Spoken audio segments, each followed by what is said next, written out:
Hi, this is William Ramsey. Welcome to William Ramsey Investigates. On today's show, I'm going to repost a letter sent to me by author Martin Dillon 3 days after the death of Jeffrey Epstein back on August 10th, 2019 was when Jeffrey Epstein was found dead in his cell. This letter was sent to me, and I read it in its entirety. I think it's an important letter. It's also a timestamp of what he wrote right after the death of Jeffrey Epstein. And so this additional intro will also go into some more information about Martin Dillon and his co-author, Gordon Thomas, who published, at least in the U.S., and it's mentioned in this paper. The title of the book is Robert Maxwell, Israel's Superspy, The Life and Murder of a Media Mogul. So I will put the book in the links of this talk that I gave right after the death of Jeffrey Epstein. And I also did another talk with Roberta Glass, so you can see that in my archives too, to go back, and we were talking right after Jeffrey Epstein was found dead in his cell.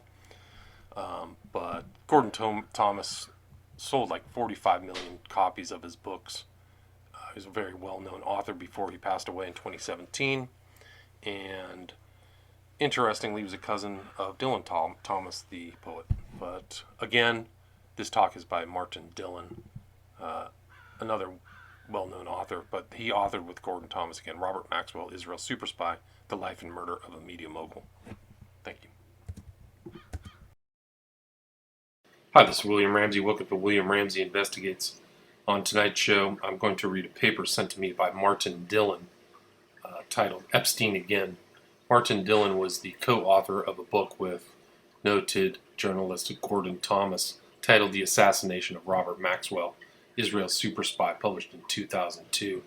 He was also a specialist in the Ireland conflict and had to leave Northern Ireland due to death threats. He lives currently in California. Gordon Thomas is the author of 53 books, Secret Wars, 100 Years of British Intelligence, Inside the MI5, MI6, Journey into Madness, The True Story of Secret CIA Mind Control and Medical Abuse are a few of the titles, but the title of this paper is Epstein Again, and I will read it in its entirety.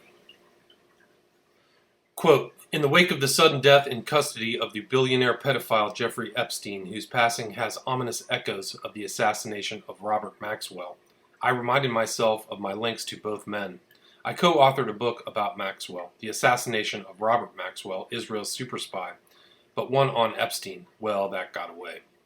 Back in 2010, I became interested in Jeffrey Epstein, the notorious New York billionaire and pedophile who is also known as a philanthropist and Wall Street wizard.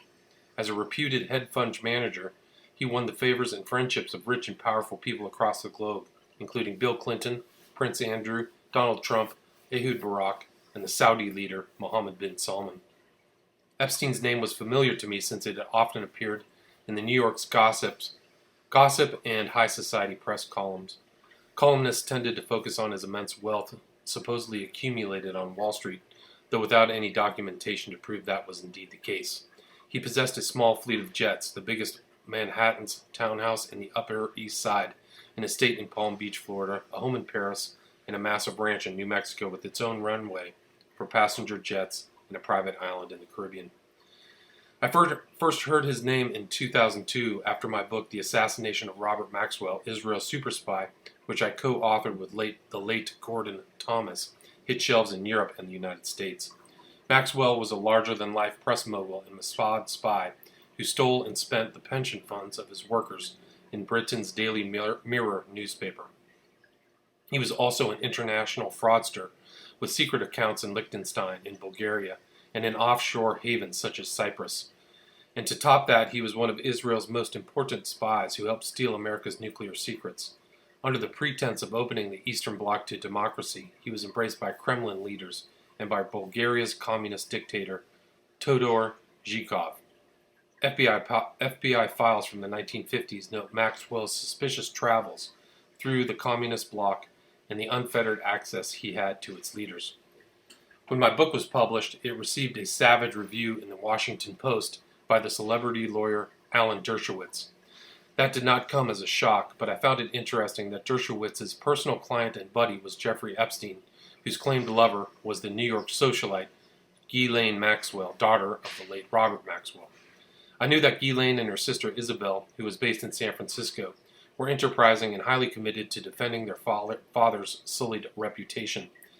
Prior to my book being published, Isabel had somehow acquired a copy of the manuscript, which had been kept under wraps in New York and in London publishers' offices, and ran with it to Israel to present it to her father's friend Shimon Peres, the former Israeli president, as well as to David Kimchi, a former head of the Mossad.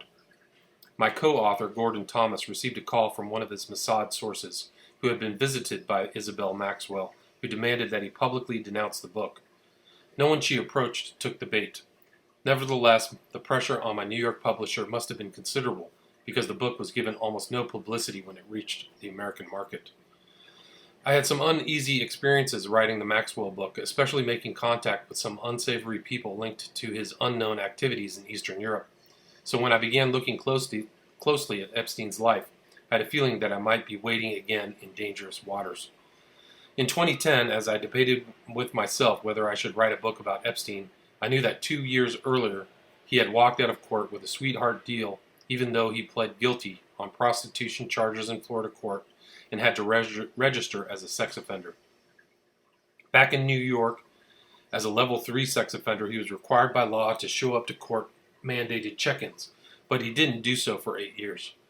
In 2011, the Manhattan District Attorney's Office tried to help Epstein by reducing his sex offender status to the lowest possible classification, which would have restricted his personal information to the public and would have kept him from being listed on the registry of sex offenders for life. This after he had been proven to be a notorious sexual predator who preyed on underage girls, sexually abusing them in his Florida and New York mansions, on his jets, and in homes abroad, including his private island. He also trafficked girls in and out of the continental USA. As I looked at his history, I became aware that while he was facing the Florida prosecution, he was surrounded by a powerful team of lawyers, including his friend Alan Dershowitz. He rented offices opposite the detention center where he was being held and spent 15 hours a day in them, supposedly consulting with his lawyers. He would leave his cell in the morning and return to the cell at night. He even paid Palm Beach, Florida police officers to be his minders and gophers when he was in his offices. That absurd arrangement ran for 18 months. He hired a team of private detectives who harassed his victims and their families, and finally, all he received from the U.S. legal system was the slap on the wrist. He served only 13 months of an 18-month sentence. His victims were never told about the deal his lawyers struck with the U.S. federal prosecutor in charge, Alex Acosta, who until recently was Donald Trump's labor secretary with responsibility for combating human trafficking. Acosta's role in the Epstein case has been described by a judge as a breach of law. There is little doubt in my mind that Acosta came under considerable pressure from Epstein's legal team and his powerful friends to deliver a shameful legal outcome. The scandal that should have arisen in 2008 following this legal travesty and the fact that victims were kept in the dark did not happen. The story did not appear to merit widespread coverage because most of the facts were hidden as part of the plea deal signed between Epstein and the federal government. No media outlet was anxious to expose how this pedophile who had abused a large number of girls had actually beaten the rap and received a slap on the wrist. No one, with a few exceptions, seemed eager to delve deeper into the evidence and give a voice to the victims, just as no one wanted to examine the origins of his wealth. How did a man who left no trace of his activities on Wall Street become, by his own admission, a billionaire? Who sold him the largest mansion in Manhattan because there was no documentation to show how much he paid for it, or the identity of the seller? In 2002, the Vanity Fair investigative journalist Vicky Warr still stands out as the one person willing to take on Epstein before anyone did. She wrote a profile of him, delving into his questionable financial operations and the lavish parties he threw in his Manhattan and Palm Beach residences, where celebrities from the worlds of politics, art, science, and business were present.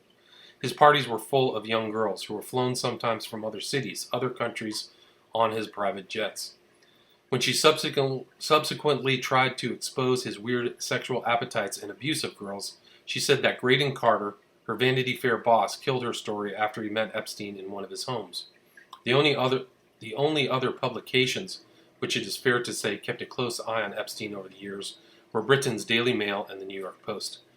The Mail in particular published some shocking material about him, but generally the media on both sides of the Atlantic were content to ignore the story. As for Congress, it was silent. Epstein was not shy about boasting of his conquests. He once claimed that a world-renowned politician sent him a gift from Paris of twin girls to celebrate his birthday. They were flown back to Paris the following day. Those who know the identity of this politician have been wary of naming him. President Trump was a personal friend of Epstein and was asked in an interview what his opinion of him was. He didn't spare praise, calling him a terrific guy who was a lot of fun to be with. Trump added, "It is even said that he likes beautiful women as much as I do, and many of them are on the younger side." Video has emerged of Trump joking with Epstein about females dancing at Mar-a-Lago, Trump's Florida home and golf club. Epstein operated mainly from his estate in Palm Beach, assisted by Ghislaine Maxwell, who recruited some of the girls herself. He had a special massage table installed in all of his properties and on his private jet. He preferred schoolgirls to massage him in the presence of one of his lady recruiters, who usually gave instructions to the girls, supervising the action and sometimes participating. Massages were precursors to other sexual activities. The girls, often vulnerable and from poor backgrounds, were paid hundreds of dollars in cash and promised other favors like college tuition. They were given extra money if they brought their school friends to him. No one can state exactly how many girls he may have sexually abused over the years in and outside the United States. He preferred girls as young as 14, and between 2001 and 2005, he created his own sex ring, a network of girls always at his disposal whenever he was in Palm Beach and Manhattan residences. My Epstein odyssey began in 2010 when I received a call from a Palm Beach socialite who contacted me on an advice of her friend. I was, she said, the ideal person to write a book on Epstein's scandalous past. Her friend had read my book on Robert Maxwell, and that spurred her to recommend me. I shall refer to this socialite as Miss A, as I do not have permission to reveal her identity. She matter-of-factly told me that she had amassed a lot of material she could make available to me.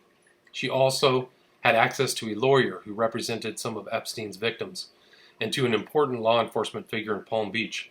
She was somewhat vague about her obsession with the Epstein case, but she seemed pretty determined to expose his crimes to the American public.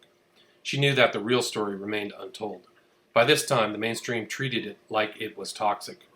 Mrs. A had approached a local writer, but soon after the project became known among certain circles in Palm Beach, it fell through. She suspected the writer was bought off. She arranged to meet me in a luxe apartment that she kept in Manhattan. She was a good-looking woman in her early 50s, and at first glance she didn't differ much from the cliché of a socialite. She even had tiny dogs, which socialites treasure as much as their designer bags and jewelry. She was knowledgeable about Epstein, his personality, his legal case, his bizarre sexual behaviors, as well as the complex but unexplained legal aspects connected to his case. She spoke with genuine concern for the girls he had trafficked, and the complete lack of compassion and humanity with which the legal system had been treated by them. As we talked, it struck me that she might have been hurt emotionally by him. Had she been romantically connected to him in the past? Had he jilted her? She appeared to admit that she had been linked to him romantically in the past, but she did not feel it had any relevance to the matter in hand, namely me writing a book about him. I chose to leave the matter there. She subsequently refused to discuss the matter in later meetings with me. During our first meeting, she provided me with a box of documents, some of which were merely newspaper clippings and of limited value to a writer. Still, there were other papers that grabbed my attention, especially victim statements, phone logs from Epstein's Manhattan townhouse, and flight logs. After months of pouring into documents, trying to connect the dots, making phone calls to lawyers and victims, and linking up with potential sources, I was still not convinced that writing a book on Epstein was a good idea. Not that I didn't like the project, but its realization seemed slim. Many of the people I spoke about it advised me against going deep into Epstein's affairs. A colleague who I trusted said that my chances of publishing such a book were nil. Epstein had powerful and influential friends and the best litigation lawyers available to thwart anyone writing negatively about him. I was even told a bizarre story about a well-known magazine editor who found an animal head nailed to the door of his upstate college after he launched an investigation into the life of the financier Epstein. I treated this episode as a rumor, but I was also concerned that leading media outlets generally ignored Epstein's pedophile past.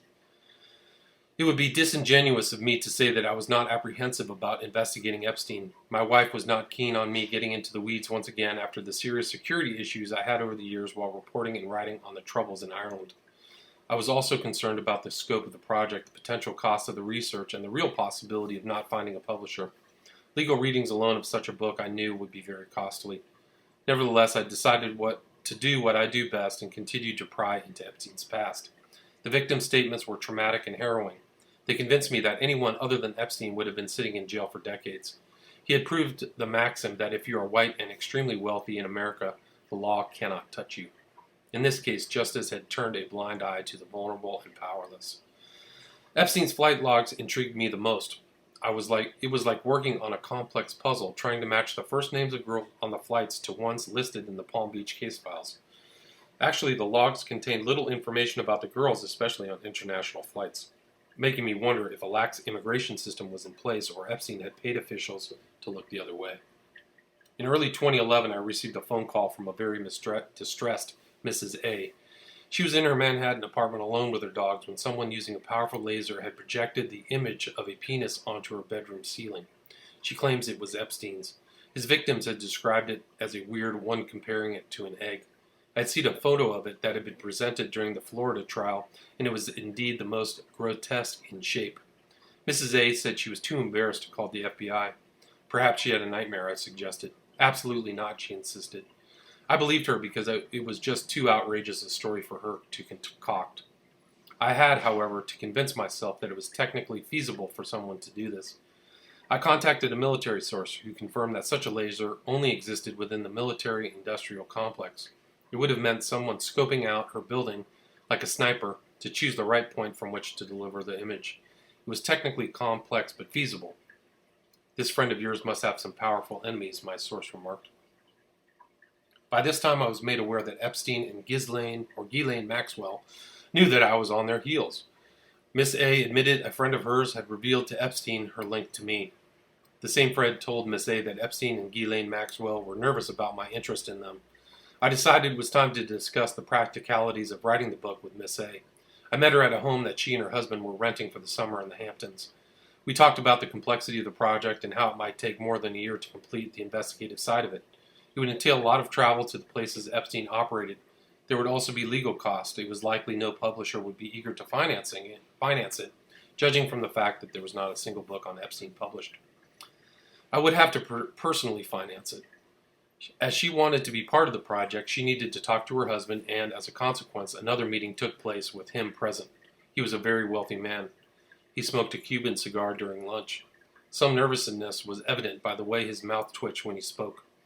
Like the smart businessman I presumed him to be, he wanted to know the practical hurdles of writing the book, including the eventual blowback that might come from Epstein or from his powerful team of lawyers and associates.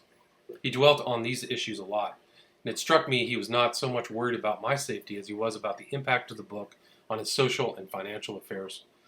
I told him that it was a book I would not have chosen to write without a publishing contract, but I had amassed enough material to proceed with it. Whether or not he knew, his wife had made clear to me in the previous conversations that she wanted the book written on a commission basis. They would finance it, and the final product would be theirs. Alternatively, they could act like a publisher and fund the research and writing. As I was leaving, Mrs. A promised to get back to me within a week with their decision about how they would like to proceed.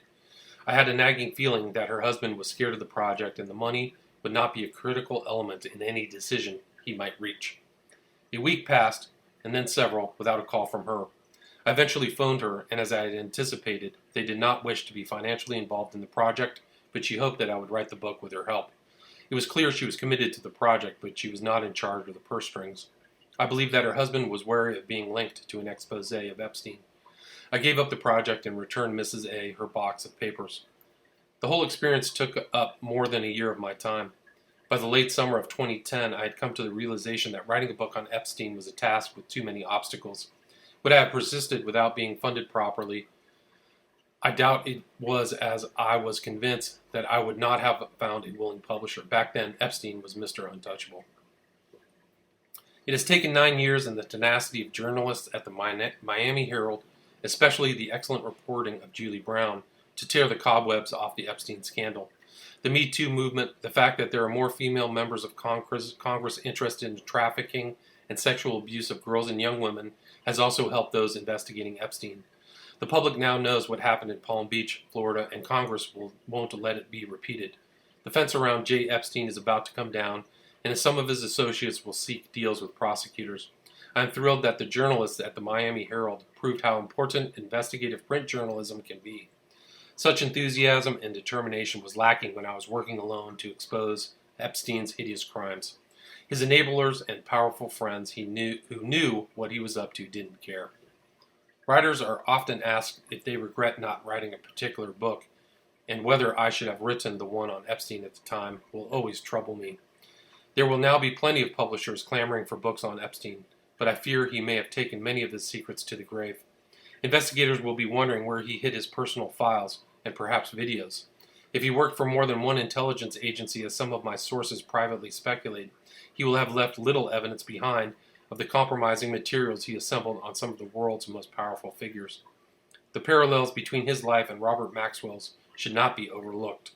There will be many questions asked about his untimely passing, and rightly so, just as similar questions were asked about Maxwell when he vanished off his yacht at night in the middle of the ocean. I suspect that there will be a few scapegoats as well. Ghislaine Maxwell and some of the other insiders in the Epstein fold may well face the rigors of the law as more details emerge of his sexploits across the globe. The big enablers may have the money and the influence to skate freely from the net that will surely close on the weaker fish. Martin Dillon.